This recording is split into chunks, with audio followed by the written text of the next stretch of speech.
Hello everyone and welcome to the channel. So I have recently completed my PhD. I have defended my thesis successfully and officially now I am Dr. Noorul Huda, and I wanted to share my PhD journey with all of you. And because I just wanted to share. I wanted to make every one of you know about it. The reason is because this was a kind of dream for me few years back, और अभी जब ये पूरा हो गया है तो I just want to let know people, specially those जो अभी प्रिपरेशन कर रहे हैं, those who are preparing for exam, those who are like planning to get into research. बहुत सारी चीज़ें हैं which I believe I have faced and I want to share with you. And बहुत सारी चीज़ें हैं, you probably might relate with that. Video is going to be in Hindi and English mixed. The captions will be there in English. In case if you are a person who does not understand Hindi, in that case English captions will be there. Please turn on the captions. Fine. So yeah. So basically, if I tell you about my masters, okay, till my masters, and I'll be talking about a lot of things here. Video थोड़ी सी लंबी होने वाली है, थोड़ा candid talk करेंगे, right. So starting with my masters, because वहाँ से ही पीएचडी में like I took into, but the idea to do research was already in my mind. जब मैं आई थिंक क्लास 12th में था, तभी से मेरा था कि हायर एजुकेशन में जाना है. एंड बाकी बच्चे जब लाइक इंजीनियरिंग और प्रोफेशनल कोर्सेज की तरफ जा रहे थे, I didn't wanted to go over there. Passion teaching शुरू से था, so I wanted to teach higher like higher students और हायर ग्रेड स्टूडेंट्स. उसके लिए हायर एजुकेशन लेनी थी. दैट्स वाई वो एक आइडिया था. एंड फैमिली ने भी बहुत सपोर्ट किया, and that's why I am here. It's all because of the support of my family. So and of course many friends also, so family and friends, everyone has supported me to come over here. So starting from my masters, okay, so मैंने like, to be frank, I am from like a city in Uttar Pradesh called as Prayagraj. Now it was called Allahabad, and I have done my bachelor's and masters both from University of Allahabad. Now that particular university, अगर आप वहाँ से हो, अगर आप उससे पढ़े हो या उसके आसपास आप उसके बारे में जानते हो, तो वहाँ पर फैसिलिटीज़ इतनी ज़्यादा नहीं है. एंड अभी की नहीं, मैं ये आज से 2017 की बात कर रहा हूँ, 2015 16 17, उस टाइम पे तो और भी ज़्यादा फैसिलिटीज़ नहीं थी. And like their knowledge was good. If you know about professor Jagdamba Singh, he was one of our teachers for organic chemistry. You might have read his book. उनकी बुक बहुत फेमस है, बच्चे पढ़ते हैं उससे. So he was one of those teachers who has taught us in the classes. He has given lectures to us. So yeah, theory knowledge बहुत अच्छी थी, but practical knowledge के basis पे अगर मैं बोलूँ तो like it was almost zero. Practical के नाम पे हमें बहुत बेसिक एक्सपेरिमेंट्स करवाए गए थे ड्यूरिंग मास्टर्स ऑल्सो. एंड कोई प्रोजेक्ट नहीं था, कुछ भी नहीं था. At the end of our PhD we just have to submit assignment, जो कि टू बी फ्रैंक एक फॉर्मेलिटी जैसा ही था. I am telling you back in 2017. अभी क्या सिनेरियो है, I am not quite aware about that, but तब का ये सिचुएशन था. तो मास्टर्स कंप्लीट हो रही थी और 2016, और मुझे पता था कि okay, if you want to do research, आपको CSIR नेट निकालना है, उसको क्वालिफाई करना है. गेट के बारे में इतना आइडिया नहीं था. गेट सिर्फ इस तरह से था पर्सपेक्टिव की ओके, गेट सिर्फ जॉब के लिए है, PSUs में जाने के लिए है. क्योंकि उस टाइम इतना यूट्यूब भी नहीं था, सो नॉलेज इतनी नहीं थी इन सारी चीज़ों के लिए. बट या, तो मेरा आइडिया था कि CSIR नेट क्वालिफाई करेंगे. दिसंबर 2016 का एग्ज़ाम दिया, बहुत ख़राब मार्क्स आए. एंड उसके बाद पढ़ाई की. 2017 जून का एग्ज़ाम दिया, एंड उसका रिज़ल्ट आने में काफ़ी डिले हुआ. क्योंकि अगर आप किसी को याद हो या किसी के सीनियर्स को पता हो, तो 2017 जून के एग्ज़ाम पर किसी बच्चे ने शायद केस किया था CSIR पे, कुछ हुआ था, ठीक है, जिस वजह से रिज़ल्ट बहुत डिले हुए थे. और 2017 जून का रिज़ल्ट आया था मई 2018 में. तो इतना लंबा गैप हुआ था, ठीक है, ऑलमोस्ट 1 साल का गैप हुआ था रिजल्ट आने में. तो मेरे पास रिजल्ट भी नहीं था JRF का. अब जब आपके पास JRF का रिजल्ट नहीं है, आपने मास्टर्स में कोई प्रोजेक्ट नहीं किया, I am telling about myself, okay. So मैंने मास्टर्स में कोई प्रोजेक्ट नहीं किया, JRF का रिजल्ट नहीं है, गेट भी क्वालिफाइड नहीं था, ठीक है, कुछ भी नहीं था ये सारी चीज़ें. बट ये था कि रिसर्च करनी है. तो अब मेरे पास सिर्फ ऑप्शंस में यूनिवर्सिटीज़ बचे थे कि सिर्फ यूनिवर्सिटीज़ में अप्लाई कर सकते हैं. अब यूनिवर्सिटीज़ में एक तो मेरी खुद की यूनिवर्सिटी थी, university of Allahabad.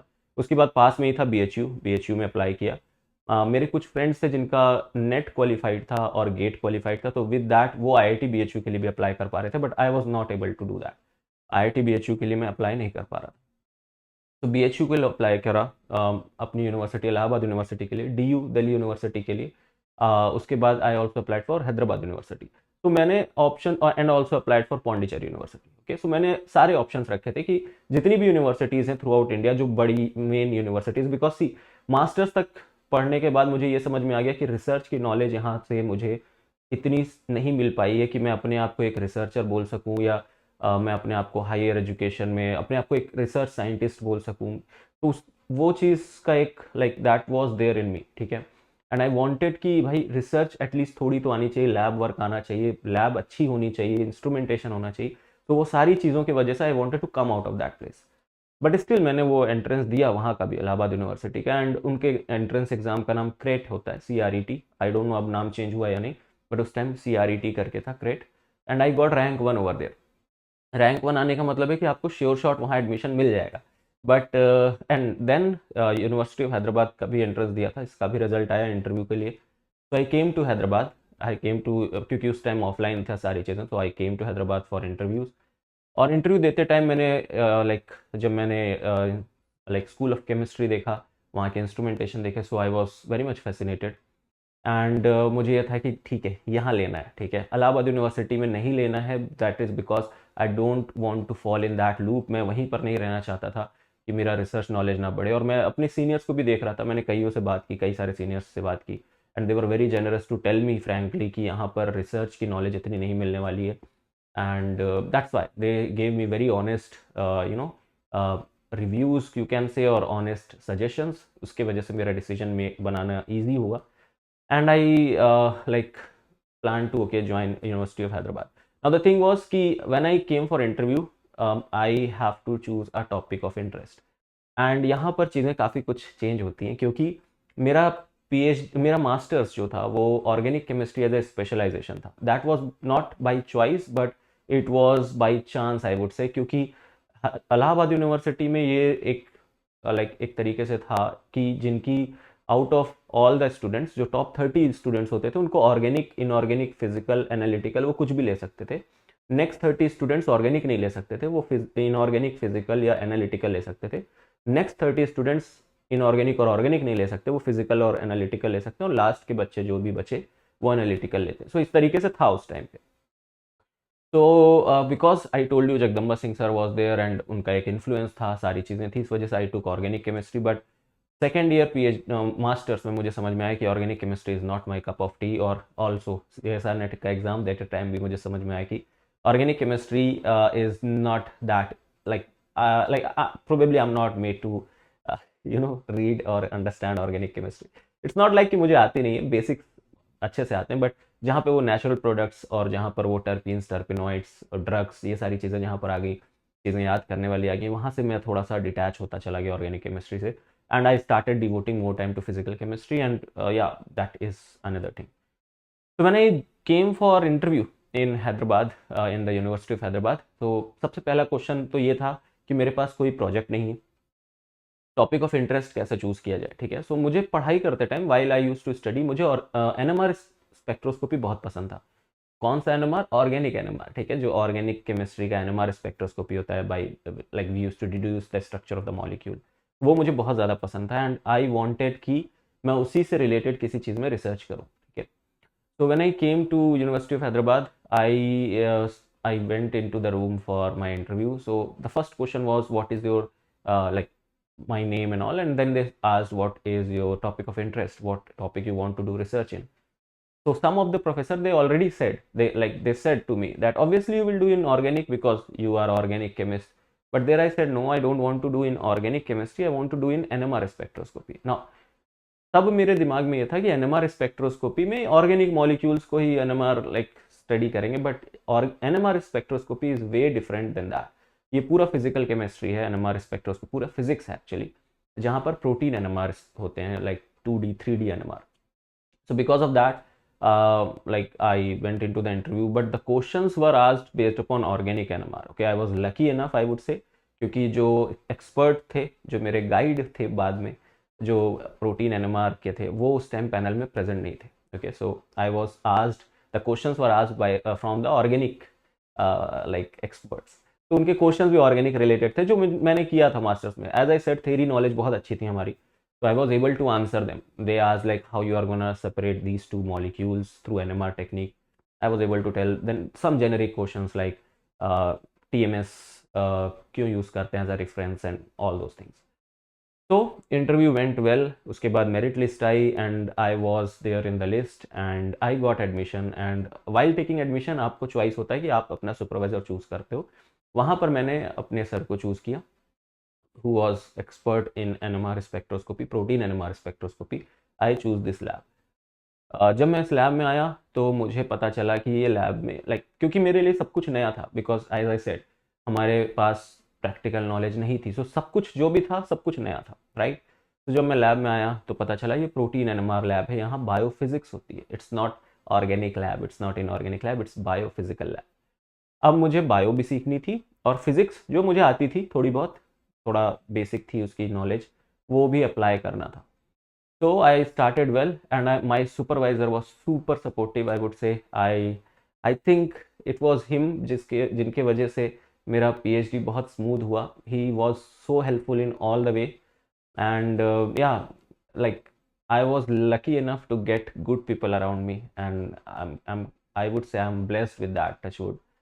So finally, so finally I joint PhD. Start हुई चीज़ें, पहला साल कोर्स वर्क होता है, उसमें भी चीज़ें सीख रहे थे हम लोग, बेसिक चीज़ें, पाइपेटिंग कैसे होता है, बिकॉज जो those who are from biophysics और those who are from bio related lab, they know pipettes का यूज़ होता है. They are we use concentrations in micromolars, how to make solution, basic basic चीज़ें सीख रहे थे.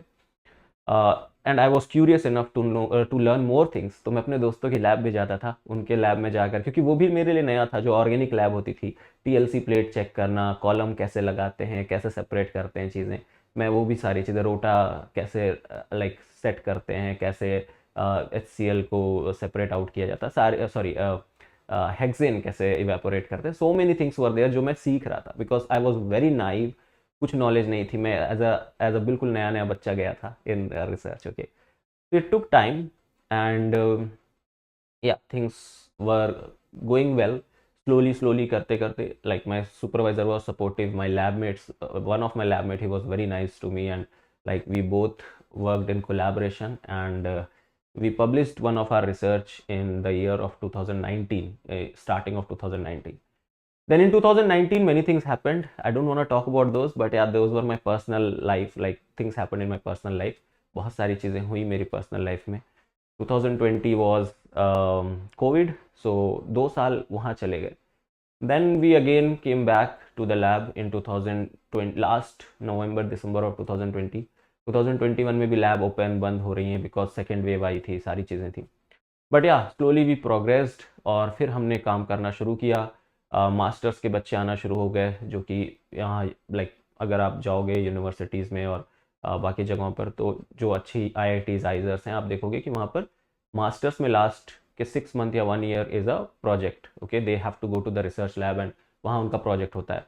तो वो वहाँ से उनको रिसर्च एक्सपीरियंस मिलता है जो हमें नहीं मिला था. बट हाँ, हमारी लैब में मास्टर्स के बच्चे आते थे. We use to train them, we use to work with them.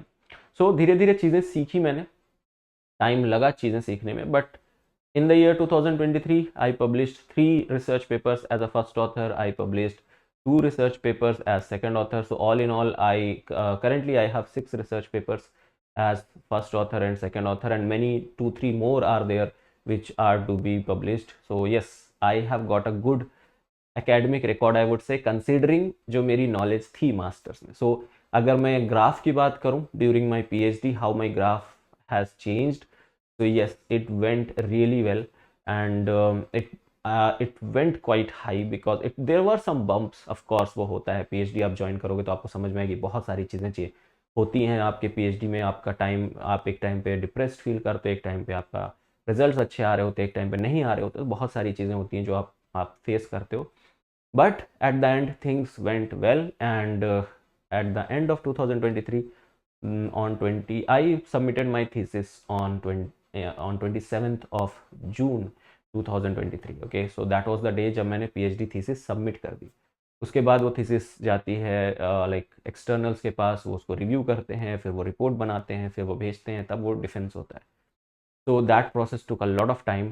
There were many reasons.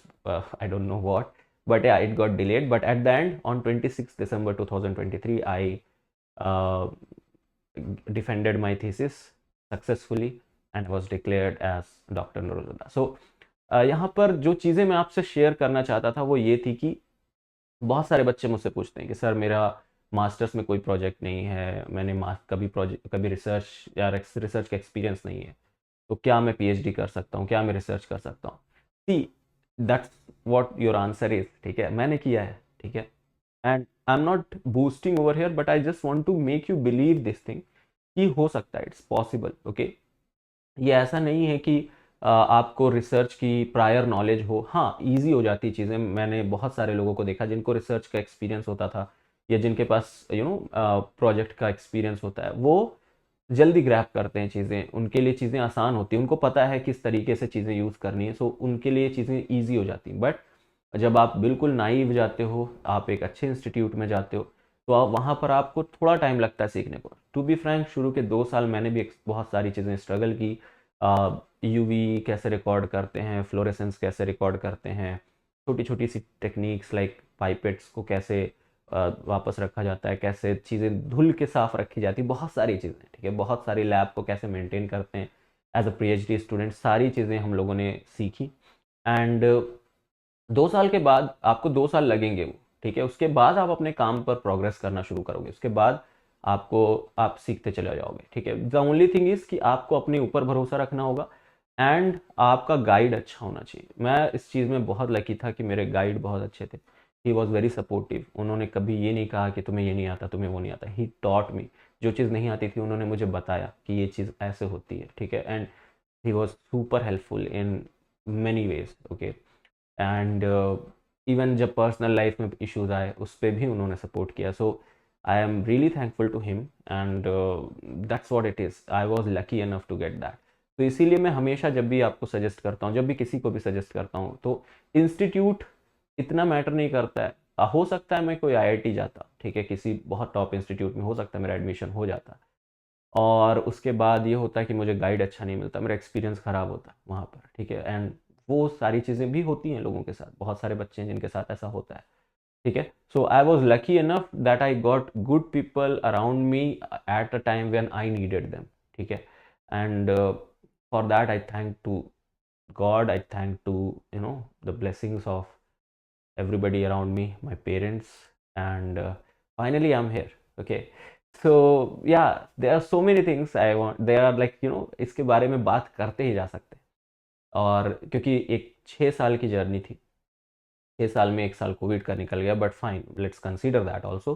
सो लगभग 6 साल की जर्नी थी, एंड इन 6 सालों में बहुत सारी चीज़ें हुई हैं. लाइक बहुत सारे, हर एक दिन के बारे में बात की जा सकती है. And it was worth doing PhD. And अभी अगर आप पूछोगे कि अभी आप क्या करो, पीएचडी के बाद क्या कर सकते हैं, सी, पीएचडी के बाद अगर आपसे बोला जाए कि भाई जॉब की क्या गारंटी है, तो कोई नहीं बोल सकता. इवन मैं नहीं बोलूँगा आपको कि पीएचडी कर लो जॉब मिल जाएगी. ठीक है, nothing, it's not like that. Okay, ये बहुत लंबा प्रोसेस है. But the only thing is कि अगर आप पैशनेट हो, अगर आप चाहते हो कि मैं मैं हायर एजुकेशन में जाऊं, मैं अच्छे से पढ़ाई करूं, मैं एक साइंटिस्ट लेवल पर पहुंचूं, तो उस चीज़ के लिए आपको ये ग्रिलिंग पीरियड से निकलना होगा. आपको ये पीएचडी करनी होगी. ठीक है, बहुत सारी चीज़ें होंगी.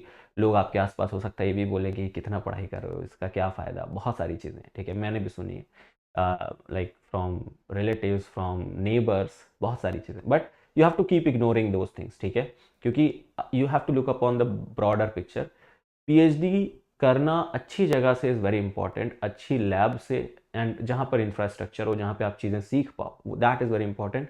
एंड एज आई सेड, अच्छा गाइड होना इज़ वेरी इंपॉर्टेंट. ठीक है, एंड अभी मैं क्या कर रहा हूँ currently, so I have joined as a post doc, and I have as soon as I completed my PhD, even before final defense, I got a postdoc.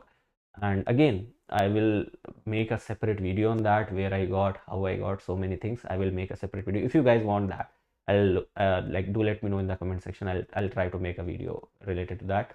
But yeah, ये इसीलिए हो पाया बिकॉज पीएचडी में चीज़ें like अच्छे से हुई, मैंने सीखी और उसको लाइक अप्लाई किया, right. And again I got right people at the right time. ये बहुत ज़रूरी है कि आप थोड़ा सा लक फैक्टर ऑलवेज वर्क्स, ठीक है। आई was lucky enough in many things, I was unlucky enough in many things, but yeah, at the end, whatever, if I look upon the whole picture, it was a good experience, and I would say that yeah, I'm super happy with it. Now the question is, जो बहुत सारे लोग मुझसे पूछते हैं कि sir आपने IIT क्यों नहीं ज्वाइन की, किसी आईआईटी या आईआईएससी से क्यों नहीं किया आपने पीएचडी। तो इसके दो रीज़न है। सबसे पहला तो ये कि जैसा मैंने बताया, जब मैंने मास्टर्स कंप्लीट किया और जब मैं पीएचडी के लिए अप्लाई कर रहा था, उस टाइम पे जेआरएफ का रिजल्ट नहीं आया था, and as I said JRF का रिजल्ट बहुत डिले हुआ।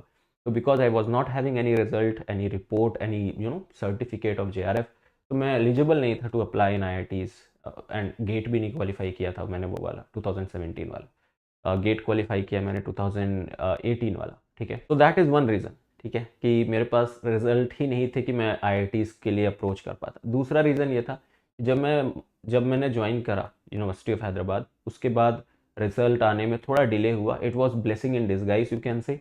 उससे एक फ़ायदा ये हुआ कि मेरी फेलोशिप थोड़ा लेट से स्टार्ट हुई, तो वो फेलोशिप थोड़ा स्ट्रेच आउट हो गई, जो लास्ट तक मुझे मिलती रही, ठीक है। बिकॉज 5 ईयर्स तक आपको लाइक फेलोशिप मिलती है, सो वो स्ट्रेच आउट होकर के, बिकॉज लेट से शुरू हुई तो लेट तक मिली। एंड एक और फ़ायदा इसका ये हुआ कि मैं लाइक इस लैब में सेटल डाउन होना सीख गया। मेरे पास क्योंकि कोई ऑप्शन नहीं था, तो मैंने चीज़ें सीखना शुरू कर दिया यहीं पर। मेरा दिमाग इधर उधर भागा नहीं कि मुझे ये लैब छोड़ के ये लैब लेनी है या यहाँ छोड़ के वहाँ जाना है। एक तो गाइड बहुत अच्छे थे, so I was super happy with that, because that criteria was most important criteria for me. And infrastructure तो था ही, as I said, we were having like like we used to have 4 NMR in our institute.